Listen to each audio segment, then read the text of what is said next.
keeps getting worse. Anti-blackness throughout the Asian diaspora is something we don't talk about enough. Mainly in this video, I'm going to be focusing on the East Asians. This is the Chinese, Koreans, and Japanese. Now, anti-blackness is global and worldwide, so it isn't surprising to me that Asians fit in this category. It seems like everyone comes together for their hatred of black people. They get united on this. It's just funny though, because historically, black people have did nothing to anyone. We haven't did any size of people. We've never started any world wars. We've never killed off an entire group of animals just so people couldn't eat. We've never dropped nuclear bombs onto people. We haven't done anything to contribute to the rampant anti-blackness worldwide. To kick this video off, we're going to be talking about Japanese Twitter again. I did a video on this subject about 2 months ago now, and to summarize that one, Twitter introduced a new feature where no matter where you're at on the earth, everyone can see each other's tweets now because it'll get auto-translated. And Japanese Twitter stood out because they are extremely anti-black, and as these months have progressed, it's only beginning worse. So this was yesterday, right? As you can see, translated from Japanese, and this is the original. Sitting on the Ferrari's hood too. I really can't stand black women, and it's a group of photos, but one right here we have a black woman sitting on the hood of Ferrari, look like she's taking a picture. Another one, we just have a group of black women all grouped together, and then it's pretty much just picture. Might even look like it's a car show essentially, so it's not even like she's just sitting on a random Ferrari. If you know, I'm guessing, I'm definitely guessing here, but it's looking like a lot of people are cultivating and crowding around cars and are talking and whatnot. It's probably a car show. Taking pictures in front of cars, pretty normal at a car show. Pictures of cars. Now, to me, what she did was innocent. I wouldn't do it, but I mean, that is just human nature, especially in 2026. Someone sees a nice car, they're gonna try to stand in front of it, take a picture, act like it's theirs. And even in the defense of this lady, this might actually be AI generated. Someone ended up putting this picture into like a, you know, I guess a detector, and it said this image is likely created by AI, 95% fake. So okay, just gathering some context here. And even for another example, right? This is a white lady who put her bag on a Japanese person's car. They put this in the comments of this tweet, and they said foreigners are seriously wild. Why isn't this white people? Do y'all see what I mean? This is the double standard that I will continuously pull out, man. It's golly. The comments are even worse though, right? The skin color of black people is the same color as excrement. Another comment, 1.7 thousand likes. It's always the N-words who cause trouble, you know? Somehow it feels like some filthy black thing is going to stick to that white body. This auto translation feature is really exposing a lot of people. Didn't know Japanese folks were this racist, damn. I mean, it's not surprising. With the way that the dominant society is set up, colorism thrives, you know, the lighter, the better. And what many of these non-white people think is that the more they talk down on black people or the more racist they are, they'll gain acceptance to these white people. Specifically with Asians, the Japanese, white people drop 2 nuclear bombs on them. I see stories all the time of white men going into these Asian countries and doing stuff to the women, committing all these types of crimes, but you don't hear anything. In fact, it was just an incident of this Asian streamer who was getting mocked by white men. They were doing the little, you know, eye thing, talking about her, and I didn't see any type of backlash. But here we go with a simple photo of a woman sitting on a car, and it's black people. Like, you know what I'm saying? A lot of these people are truly obsessed, and that is one thing that I've learned, and you continually read, especially Black American history. We are truly the only people that, you know, really constantly fight back against white supremacy. Every other group of people will just lay back and take it. Just a bunch of bitches. So I'm not surprised at all. And when I make these videos, people will be like, oh bro, you're being divisive. Why aren't you spreading more love than hate? I'm not gonna lie. I don't want to hear that kumbaya shit. The same people that leave those type of comments don't drop those in these racist threads. They don't drop these under those black fatigue videos with millions of likes, millions of views. But they want to come under my video and tell me how to feel towards this racism. And another thing, I don't want to hear the excuse of, oh, this is Twitter, it's the internet. The internet is a lot of people's real life. Just like in this instance, this dude was probably around these black women, smiling in their face, whole time snuck a picture and was talking shit about them. In real life, these people may act friendly towards you, but in the back of their mind, they feel some type of way about you. So it's like, I'm tired of— That's true. That's true. I can't lie. You know, people will get behind these Twitters and start Twitter fingering behind they fake profile pictures. Their profile picture be goddamn Batman or SpongeBob or some shit, you know, hiding behind a fake username and tweet a whole bunch of racist shit. That, oh, it's just the internet thing, it's this and that. Look at Chud the Builder raising almost $500,000 for walking around saying the N-word. And literally this— yeah, where's that money coming from? People are donating it, bro. It's sad. This is why I try to tell us that, man, we gotta stick together more. Everybody else hate us. We be too harsh on each other when everybody already looking at us in disgust. I love this comment right here. You live in Japan. The population of black women is less than 1%, so why are you complaining about a non-issue? The population of black people entirely is 0.08. Basically, the average Japanese person is not coming across black black people. So we got a tweet here, and it was something about anime, and you know, I'm not Yodorichi! If you know, you know. Goated. Really a big fan of anime. It's nothing to do with race, but I just never got into it. It says, if I had a nickel for every time there's a dark-skinned character in anime that's obviously racially ambiguous and the author doesn't give a F about explaining it and people fight over whether they're Indian or black, I would have 2 nickels. Someone quote retweeted this and it went mega viral. It has over 94,000 likes, 12 million views. And someone said, shut the hell up. Japanese people do get tan. The female newscaster in the photo is the same person. If you're gonna make a big deal out of something as stupid as skin color, just stay away from Japanese works. Damn. So you saying Yodorichi's just a tan Asian woman? She not black? I'm not believing that, bro. No.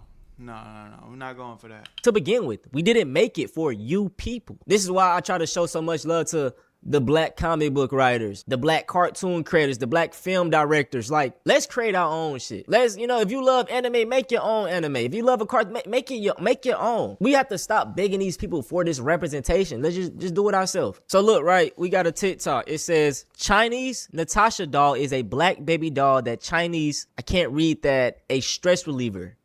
So it's like a, I like, just even look at how they made it. Baby squishy toy is super fun for stress relief. I can tell it's Perfect AI. small gift. Tap the link below to get yours now, lah.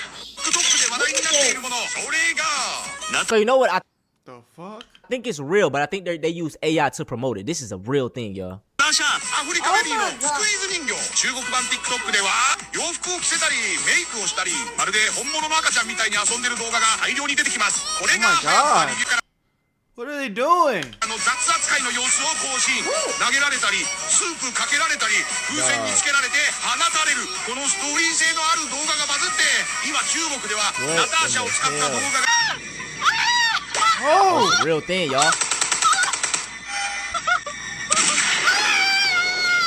This trend people do obscene, cruel, and odd things to this doll as you see in the video, and it's super popular and people call it hilarious.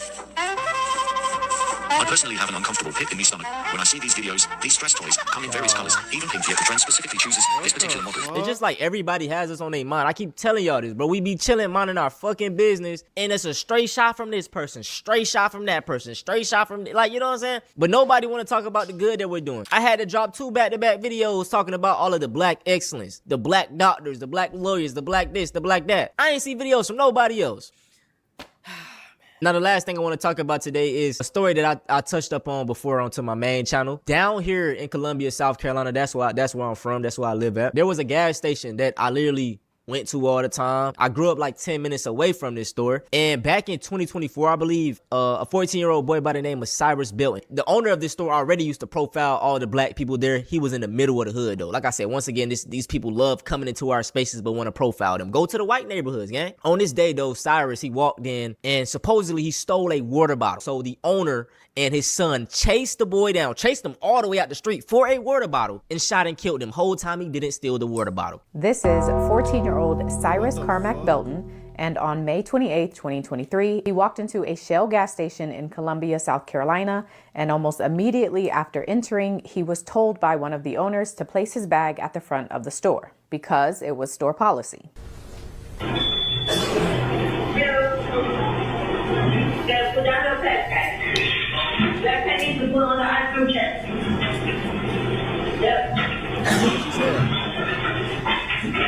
But after that, the owner proceeded to follow him around as he shopped, eventually accusing him of stealing some waters.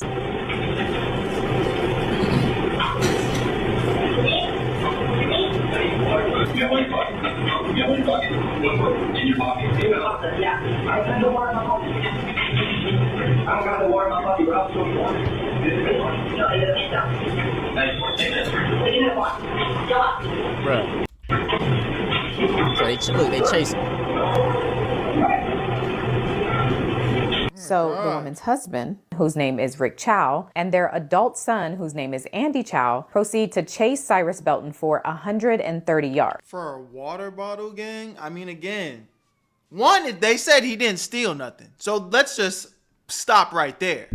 But even if he did, bro, you gonna chase somebody down and shoot and kill him over a water bottle, gang? What?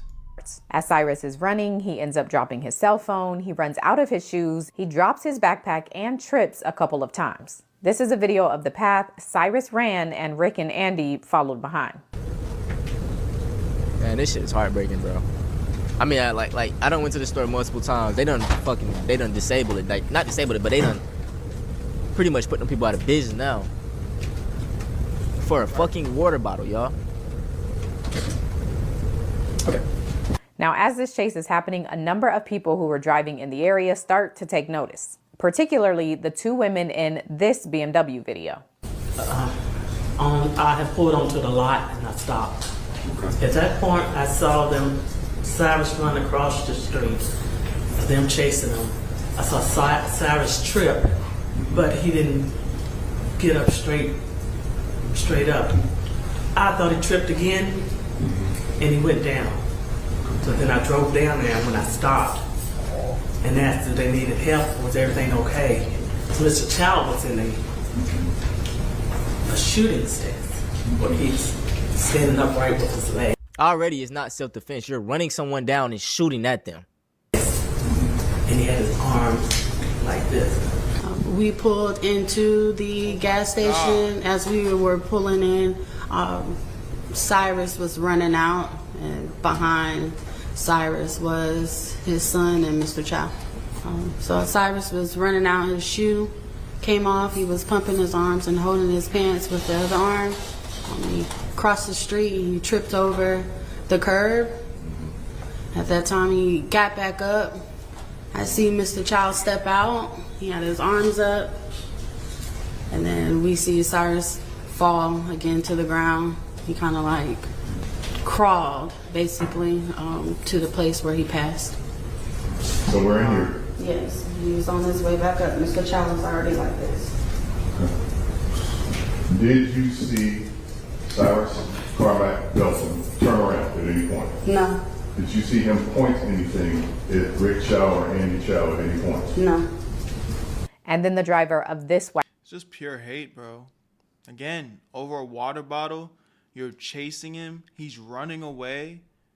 He doesn't threaten you. He doesn't turn around and say anything crazy. You're literally chasing him over a water bottle that he didn't steal. This is just pure hate. There's no other way to articulate this. Hate. Real. Wow. Oh my God. White car testifies about what he saw. Okay, so when he fell after he got across the street. Okay. It was something over there that it looked like he had to trip up over or something. The first fall was real hard. Okay. Yeah, he tried to get back up, but it was more so of a stumble versus him standing straight up. Okay. It's like he stood up almost all the way up completely. He maybe took a step, if that, and that's when he shot. That shit is heartbreaking. And then there was one more eyewitness whose car wasn't caught on the video surveillance because she was coming the opposite way because she was leaving from her apartment. I see a young man running. I heard a pop sound, and my aunt looked and said, "What is that?" We saw the young man go down to the ground, and we saw the older man had a gun in his hand pointed in a gun stance. And my aunt said, "I just want to make sure we're seeing what we see." So we drove out real slow, and we still see Cyrus on the ground. Looked like he was trying to push himself up, like how somebody's doing push-ups, but they're shaking really bad. And he propped back down on the ground and started banging on the ground like in pain. No, he was fighting, man. He was fighting. He was trying to, damn, bro. And then my aunt, she said, "We need to get out of here." So we drove up to an empty parking lot near where the old Columbia Mall is at. And 911 had me on hold for a long time, so we hung up and we called again. As a result of being shot in the back, 14-year-old Cyrus Carmack Belton 14, bro. passes away, and Rick Chow is arrested and charged with murder. But Rick Chow's defense is that this isn't murder. He says it was actually self-defense or in defense of his son, Andy. And so self-defense for what, nigga? So that is what the heart of this case is all about, murder or self-defense. And that's because it turns out that 14-year-old Cyrus Carmack Belton was carrying a firearm that day. But what Cyrus did with that firearm is what's in dispute. According to prosecutors, Cyrus didn't pull out his firearm. It fell out of his pocket when he fell. The evidence will show that after they chased him out of his chute, dropping phones around down Springtree Road, after he tripped over a curb, fell, dropped his backpack. We believe that gun spilled out of that pocket. And within moments after that gun spilled out of that pocket, that man shot Cyrus Carmack Belton in the back with a .45 caliber. I want y'all to check the rest of this video out on her page. Shout out to her. She makes great content breaking down things. Also, I suggest you stay updated with the case. Crazy, man. Y'all let me know what y'all think about this one in the comment section. Really disheartening. But yeah, man. That's crazy, bro. Absolutely insane. Where you at, Berto? I made this shit look too easy.